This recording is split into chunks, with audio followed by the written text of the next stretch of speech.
Boom! What's going on, faithfuls? It's your boy Mike from the Nothing But Niners crew. Guys, we are here for another episode of March Madness. It is Sunday going into Monday, depending on what part of the country you are in. But either way, we are here to have some fun. Now, guys, I want you guys to remember a couple of things here.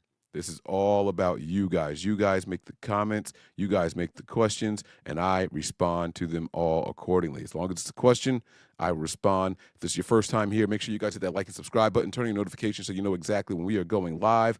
Give us a follow on some of our social media platforms, Snapchat and X. Those handles are Nothing But Nine. That's the number 9, Nothing But Nine, ERS. We also have Facebook, Instagram, and Twitch. Those handles are Nothing But Niners, spelled all the way out. We even got a Patreon page, patreon.com/NB9ERS.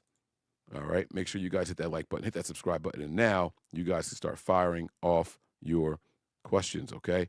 Let me see here. Where's my ticker for the questions? Boom. There they are.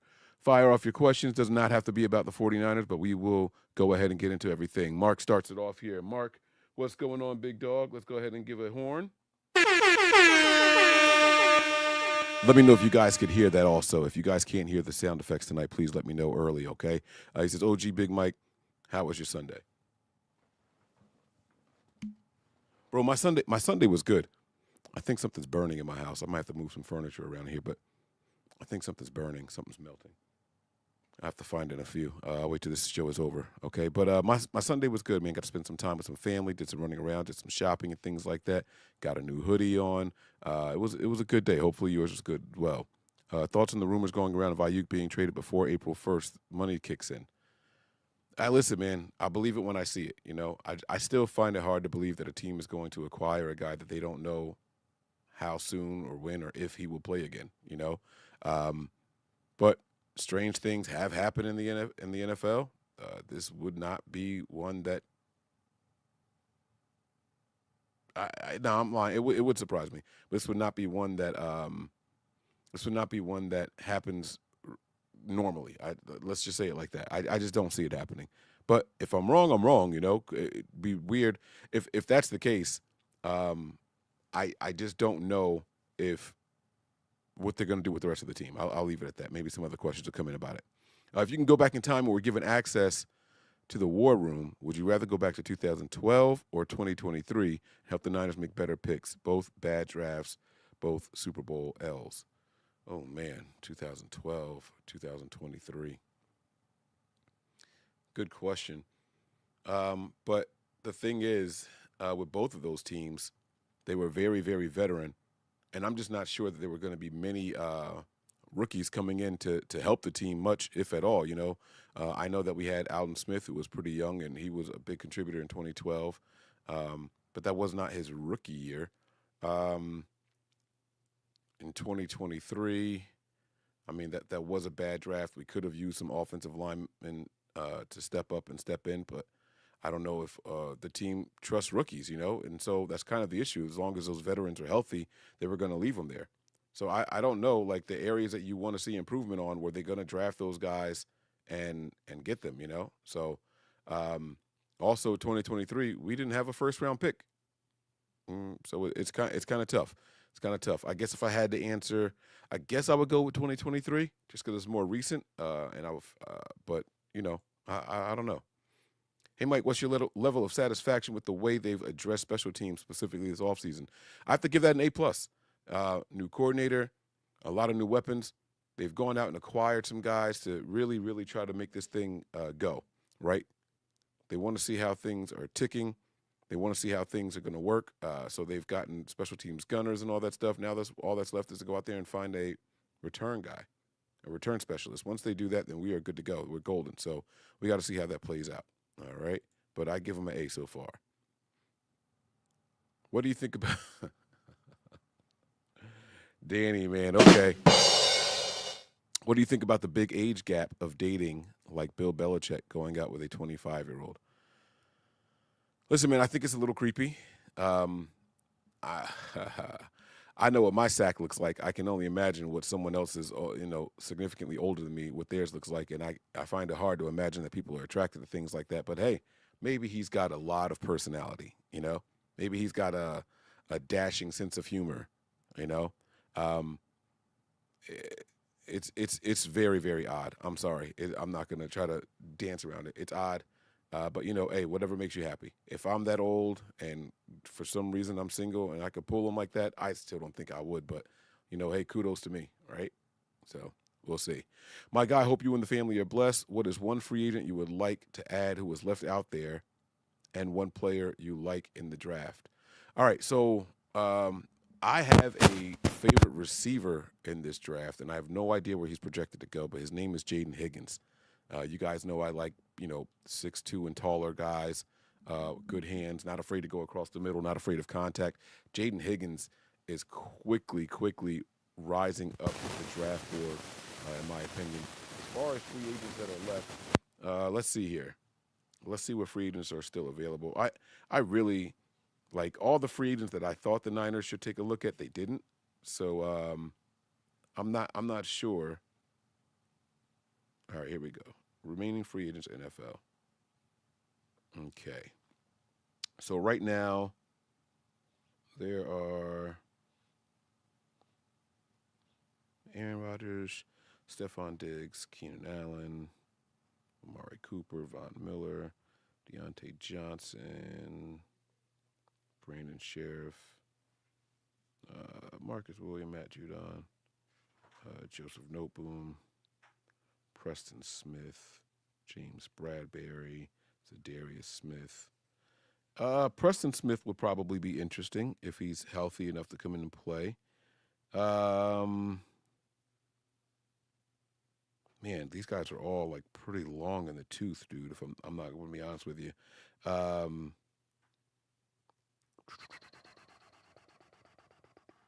yeah, these guys are all like up there, man. Like, I mean, but I guess we're looking for somebody to come in and help immediately. Um, I don't know. A lot of the guys that I like are coming off of injury. Raquan Davis. Um, but you got to be able to be available. Um,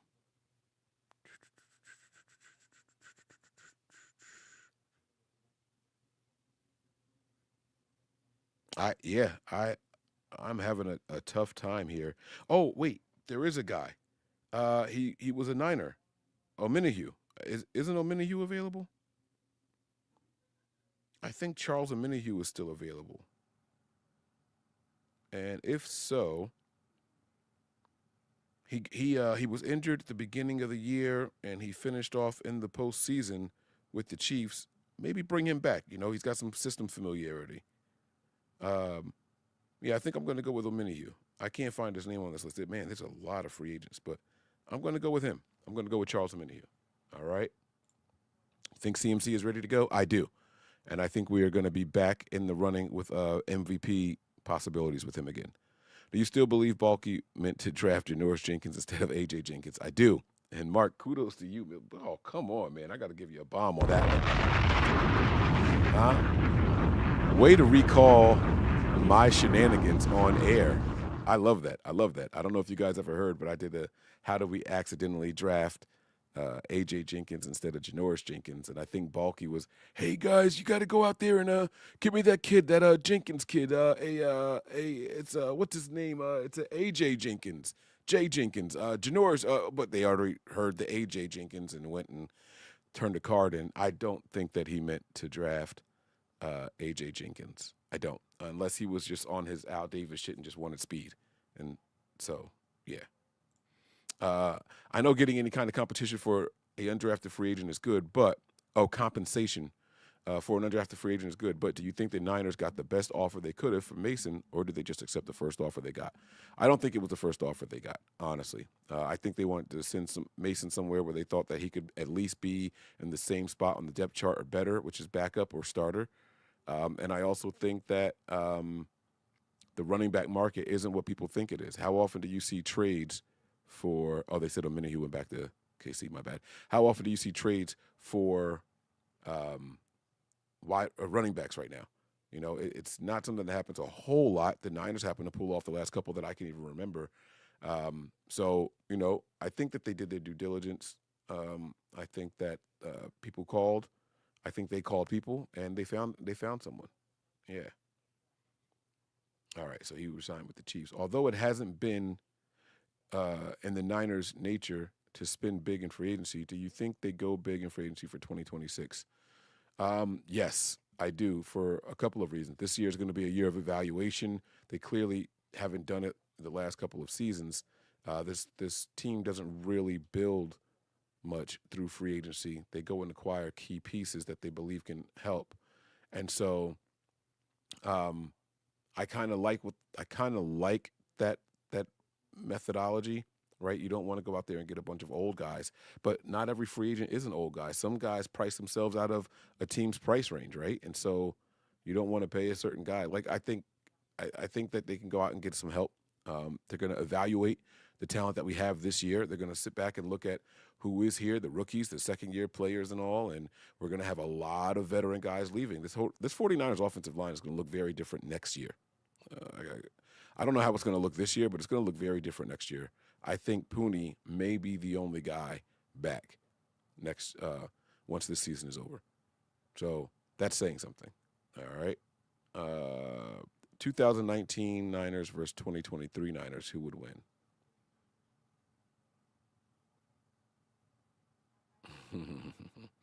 I see what you're doing here because uh, I would go 2023.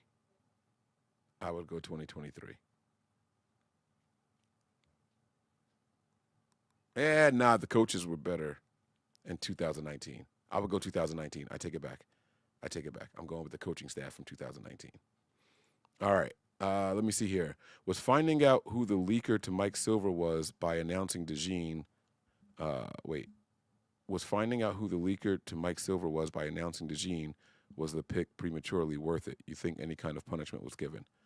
I do think it's worth it, and I think it was very smart. I don't know if you guys watched Game of Thrones, but early in the seasons, I don't know if it was season 1 or 2, um, Tyrion is charged with the future of his niece Marcella, and he is trying to find out who is leaking information to uh, Cersei, his sister.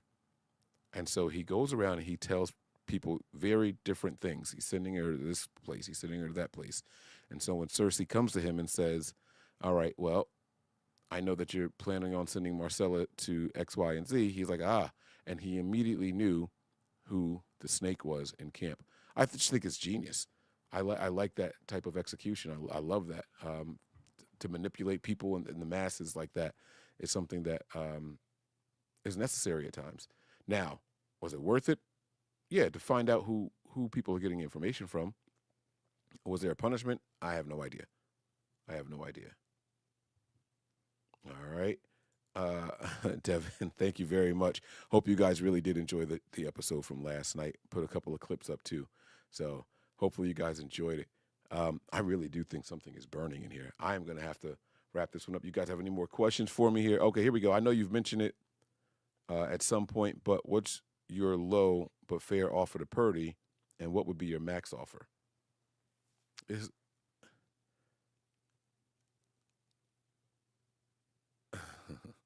All right, you're asking me. You're asking me. You can't insult Purdy with the offer, right? People coming in saying, "Oh, he's going to accept 30, 35 million." That's just no, he's not. No, he's not. He's not going to accept anything less than 45 million a year. He's not, guys. Um, would I feel comfortable offering him 45 million? No. Would I feel comfortable offering him the 50 to 55 to 60 that he's going to get? No. Here's what I do know. He's on the books for 5 million this year. Then there's the franchise tag the next 2 years. And if you add those numbers up for the next 3 seasons, it equals less than giving him 50 million, 55 million a year. So the Niners should not be in a rush to do that. They have this kid's rights for the next 3 seasons, and it's cheaper. We're not saving any money. Now, are we saving cap space? Sure, right? Jed York is worried about cash versus cap and all that. Is that what they're going to want to do? I don't know. Probably not. But they have his contract in hand, and it's going to be cheaper than the 50, 55, 60 million a year average. All right, so just keep that in mind. Keep that in mind. Has the cover three scheme been found out? I don't believe that schemes get found out. I think teams adjust to them, and then you have to have the right players to execute it at a high level. And that goes for any scheme. There's teams out that run there's teams that run schemes that people think are antiquated or whatever, but they do it really, really well. And so if you just got the right players, I think any scheme could be successful as long as you're not like, just being obtuse with your assignments. So yeah, I hope that answered that question. Any shows, movies people hate that you love, guilty pleasure, music artist, or genre? Oh, man, good question here, Mark. All right, this is going to be the last one, then I got to get out of here. For any questions that I don't get to after this, please make sure you are back tomorrow early so we can get those questions in, okay? Any shows or movies that people hate that you love? All right. Yes. Role Models is one of my favorite movies. It is a hilariously funny show. I like that sarcastic type of humor, and it's all throughout the movie. I also like Tropic Thunder.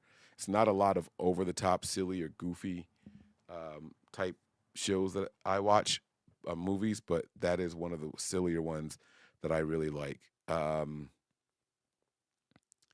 What shows that people hate that I don't have a lot of shows that I really like that people don't like. I think most of my shows, I think I have pretty good taste in shows, so I think other people would like them as well. And as far as guilty pleasures, music or artists,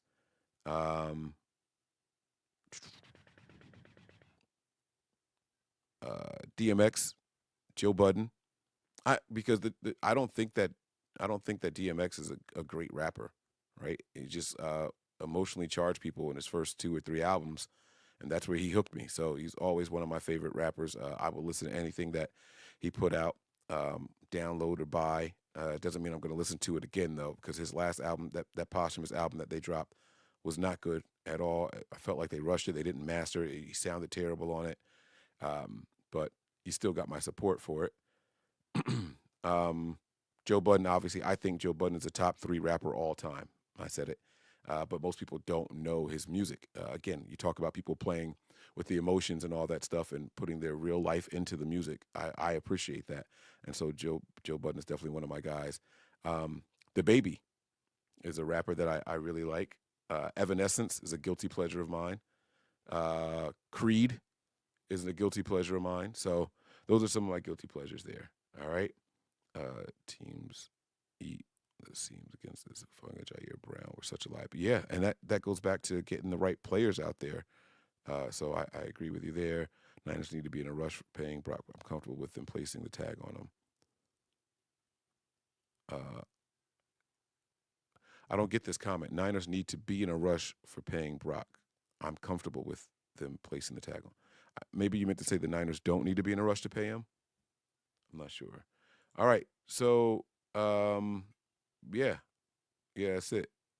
Yeah. Oh, by the way, Budden podcast is getting significantly worse. I still subscribe to the Patreon and all that, but it's getting worse and worse.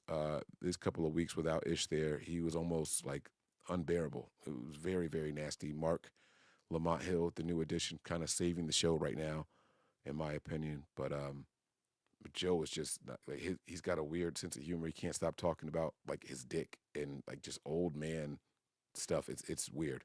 It's weird. Anyhow, I'm out of here, guys. I appreciate you all. Thank you so much. Hopefully you guys enjoyed the show.